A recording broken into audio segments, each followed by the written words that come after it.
When I was young, there were so many songs that waited to be sung,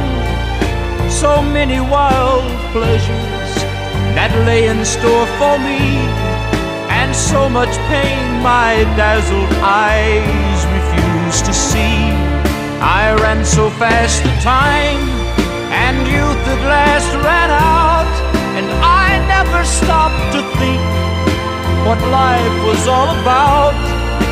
And every conversation that I can recall concerned itself with me and nothing else at